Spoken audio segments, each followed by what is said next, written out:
आज मैं आपके लिए कड़क सोन हलवे की रेसिपी लेके आई हूँ कि इंस्टेंट तरीके से घर में फटाफट हम कैसे तैयार कर सकते हैं बिना अंगूरी के और इतना लजीज। देखने वाला और खाने वाला बिल्कुल भी गैस नहीं कर पाएगा कि ये हमने बिना अंगूरी के इसको तैयार किया है। इसका टेस्ट बिल्कुल ओरिजिनल जो हलवाई स्टाइल है वैसा होगा। चलिए अब कड़क सोन हलवे को तैयार करते हैं। बिस्मिल्लाहिर्रहमानिर्रहीम। सबसे पहले हमने लेना है ट्रे, और ट्रे लेने के बाद हमने इसको करना है ग्रीस। आपने कोई भी ऑयल होता है उससे आपने इसको अच्छे से ग्रीस कर लेना है हर जगह, ताकि हम जब इसमें हलवा जमाएंगे तो ईज़िली हमारा निकल जाएगा। और ये जो हमारे कटर हैं, ये मेरे पास कुकी कटर और डिफरेंट कटर्स मेरे पास रखे हुए थे। आपके पास भी अगर जिस शेप में भी कटर्स हों आप वो शेप में कटर ले लो। और उसको आपने क्या करना है, अगर ब्रशिंग करके आप साइडों में सब जगह से ब्रशिंग भी कर सकते हो, वरना मैंने तो ये इजी समझा कि जिस बाउल में मेरा ऑयल है मैंने उसी में डिप कर दिया है। अब यहाँ पे मैंने जो थे बादाम को कट कर दिया था और फिर इस तरीके से सेट करती जा रही हूँ। आप यहाँ पिस्ता भी डाल सकते हो, मेरे पास बादाम थे तो मैंने खाली बादाम इसके अंदर लगाए। आप पिस्ता है जो भी आपको डालना वो डाल लो। अब यहाँ पे आपने इसको सेट कर देना है।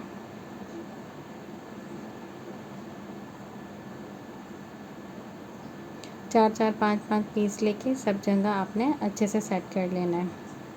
ये सब तैयारी आपको पहले करके रखनी है, ताकि उस वक्त टाइम इतना नहीं होता कि आप ये सब तैयारी करो। इससे पहले आपने ये सब चीज़ों को रेडी करके रख लेना है। उसके बाद फिर हम स्टार्ट करेंगे हलवा बनाना। चले, यहाँ सब हो गया कंप्लीट। अब हमने निकाला मिल्क पाउडर लेना है, कोई भी कंपनी का ले लीजिए, लेकिन टी वाइटनर आपने यहाँ यूज़ नहीं करना है। यहाँ मैंने नीडो लिया है 10 टीस्पून, यानी 10 चमचे। आप जो है 5 की क्वांटिटी में बना सकते हैं, यानी हाफ़ क्वांटिटी में आप बना लें जो मैं रेशो बना रही हूँ।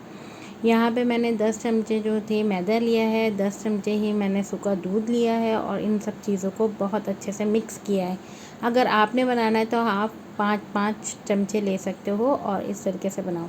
अब यहाँ पे मैंने 1/4 कप जो है देसी घी डाला है और 1/4 कप जो है मैंने यहाँ नॉर्मली जो डालडा घी होता है हमारे पास वो डाला है।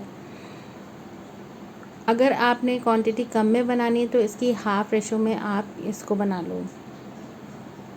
यहाँ पे मैंने चीनी ऐड करी है आधा किलो। और बस अब हमने क्या करना है, फ्लेम बहुत स्लो रखना है, बिल्कुल भी हाई नहीं करना है। थोड़ा सा सब्र के साथ ये वाला काम होता है। अगर आप तेज़ चूल्हा कर देंगे तो चीनी नीचे जलने लग जाएगी। हमने बहुत ही जैसे दम वाला नहीं होता जो हम चावलों के दम के लिए रखते हैं, वो वाली आंच पे हमने चीनी को अच्छे से मिक्स करना है। फिर चीनी के जब गुठलियाँ बिल्कुल ख़त्म हो जाएं तो इसको चूल्हे से उतार लें। और फिर ये जो मिक्सचर है, ये देखिए मैंने A11 इसके अंदर स्पून ऐड करती गई हूँ मिक्सचर का और मिक्स करती गई हूँ। और इसी में हमारा मैदा और दूध देखें पक रहा है, क्योंकि ये चीनी और ऑयल इतना ज़्यादा गर्म है कि ये इसी में हमारा बैटर जो है वो पक रहा है। यहाँ मिक्स करते जाएंगे, एंड तक आप देखिएगा कि इसमें बबल्स उठ रहे हैं, यानी ये पक रहा है हमारा जो इसमें मिक्सचर जा रहा है।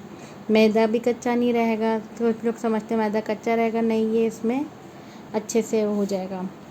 बस हमने चमचे चलाते रहना है, मिक्स करते रहना है, चमचे चलाते रहना है। और जब ये हमारा ऐसे डो की शक्ल इख्तियार करने लग जाए तो समझे ये हमारा जो बैटर है ये बिल्कुल रेडी हो गया है। ये हमें फटाफट काम करना होता है क्योंकि फिर ये जमने लगता है। फ्लेम मेरा ऑफ़ है, मैंने उसको ऐसी स्पेस की वजह से मैंने वहाँ पे रख दिया था। और बस उसके ऊपर 1 टीस्पून, बड़े वाले में 2 टीस्पून ऐसे डाल दिया था भर भर के। मैंने ना यहाँ स्पून ज़्यादा भर भर के फुल मोटा मोटा से बना लिए थे। तो बाज़ार वाले जो होते हैं वो पतले होते हैं ताकि टूटने में भी आसानी होती है। तो बस यहाँ मैंने इसको रख दिया था 10 से 15 मिनट के लिए। 15 मिनट के बाद फिर मैंने इसको कटर से रिमूव कर दिया था और ये देखें ईज़िली हो रहा है। तो बस यहाँ हमारा सोन हलवा जो है वो कड़क मज़ेदार सा जो है वो रेडी हो गया। और ये देखिए ये सब सोन हलवे की जो है ये फ़ाइनल लुक है। और अगर आप पतला बनाना चाहें, बाज़ार में थोड़ा पतला बनता है, मैंने थोड़ा ज़्यादा डाल दिया था, 2 टेबल स्पून से ज़्यादा डाला था। आप 1.5 टेबल स्पून से भी इसको बना सकती हैं कुकी कटर में डाल के, तो ये बहुत बिल्कुल परफेक्ट बनेंगे बाज़ार जैसा, यानी बहुत ज़्यादा मोटा नहीं बनेगा। ये देखें ये थोड़ा सा मोटा मोटा सा बना है मुझसे, मैंने ज़्यादा इसके अंदर ऐड किया है। 2.5 टीस्पून मैंने इसके अंदर कटर के अंदर ऐड किया था। और ये देखिए मैंने जब इसको तोड़ा तो ये देखिए कितना खस्ता मज़ेदार से हमारे जो है सोन पापड़ी तैयार हुई है। आई होप आपको मेरी वीडियो अच्छी लगती होगी। अगर मेरी वीडियो अच्छी लगी है तो मेरे चैनल को सब्सक्राइब करिएगा, बेल आइकन को भी प्रेस करिएगा ताकि न्यू वीडियो का नोटिफिकेशन आपको ईज़िली मिल सके। तो बस दुआ में याद रखें, मिलेंगे नेक्स्ट वीडियो में। अपना ढेर सारा ख्याल रखें। अल्लाह हाफ़िज़, bye bye and take care.